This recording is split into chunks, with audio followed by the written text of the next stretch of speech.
Shalom saudara yang terkasih di dalam Tuhan. Bagaimana kabarnya hari ini? Bagaimana persiapan saudara-saudari sekalian di dalam menyongsong Paskah?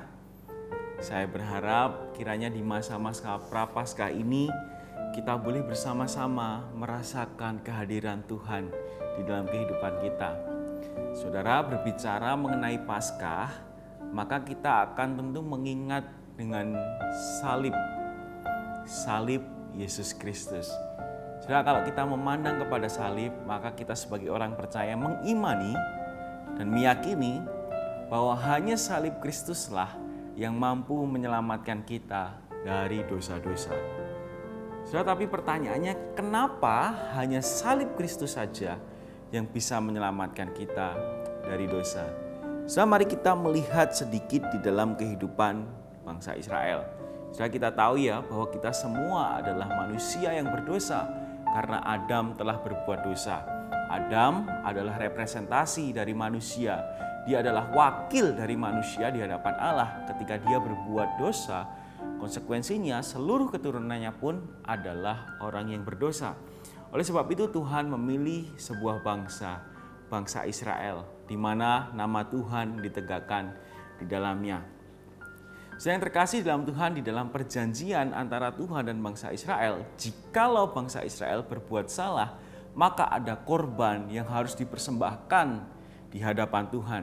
Setelah kalau kita membaca dalam kitab Imamat, maka kita akan tahu di dalam periode waktu tertentu, bangsa Israel akan membawa korban berupa binatang di hadapan Tuhan. Biasanya lembu atau domba. Tentu lembu atau dombanya ada syaratnya, yaitu tidak bercacat. Itu dibawa ke hadapan Tuhan, lalu kemudian disembelih dan kemudian dibakar di hadapan Tuhan. Itulah yang disebut sebagai korban penebusan pada waktu itu. Dan hal ini dilakukan terus-menerus di dalam kehidupan bangsa Israel. Namun saudara yang terkasih di dalam Tuhan, penulis surat Ibrani di dalam Ibrani 10 ayatnya yang pertama dan ayatnya yang keempat berkata bahwa korban itu bukanlah korban yang sempurna. Dia berkata demikian, di dalam hukum Taurat hanya terdapat bayangan saja dari keselamatan yang akan datang dan bukan hakikat dari keselamatan itu sendiri. Karena itu dengan korban yang sama yang setiap tahun terus-menerus dipersembahkan, hukum Taurat tidak mungkin menyempurnakan mereka yang datang mengambil bagian di dalamnya. Ayat yang keempat, sebab tidak mungkin darah lembu jantan atau domba jantan menghapuskan dosa. Saudara, ternyata korban yang dibawa oleh bangsa Israel ini bukanlah korban yang sempurna. Kalau korban itu sempurna, kenapa kok harus dilakukan terus-menerus setiap tahun? Yang terkasih di dalam Tuhan, inilah yang kemudian membuat Tuhan Yesus datang ke dalam dunia ini. Dia akan menyempurnakan perjanjian antara manusia dengan Allah. Dengan apa? Saudara, dengan dia hidup sebagai anak domba Allah yang tidak bercacat sama sekali kehidupannya. Sama sekali Tuhan Yesus tidak berbuat dosa di dalam kehidupannya. Oleh sebab itu, ketika Tuhan Yesus meninggalkan dunia ini dengan cara mati di atas kayu salib, dia menjadi korban persembahan yang bisa menghapuskan dosa kita. Inilah kenapa salib Kristus itu begitu penting. Karena di atas salib itu dosa kita ditanggungnya. Karena di atas salib itu kesalahan-kesalahan kita semuanya disucikannya di hadapan Tuhan. Dan karena Tuhan Yesus hidup tidak bercacat di hadapan Tuhan, maka Allah pun menerima korban persembahan dari Tuhan Yesus Kristus. Sudah sama ya prinsipnya, karena Adam manusia jatuh di dalam dosa, lalu kemudian karena satu orang berbuat kebenaran yaitu Kristus, maka semua orang diselamatkan dari dosa-dosanya.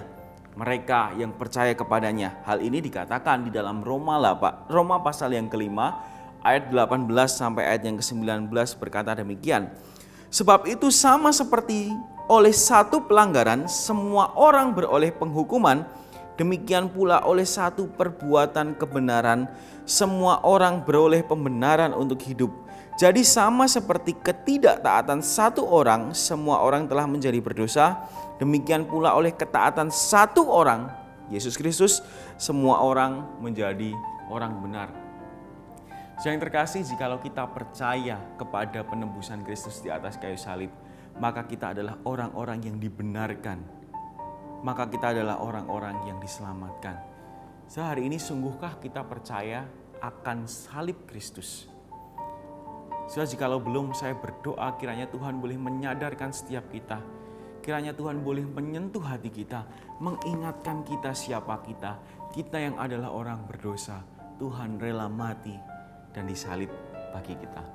Kiranya masa-masa Prapaskah ini boleh menjadi masa di mana kita bertemu dengan Tuhan secara pribadi dalam kehidupan kita. Kiranya Tuhan Yesus memberkati kita semua. Amin.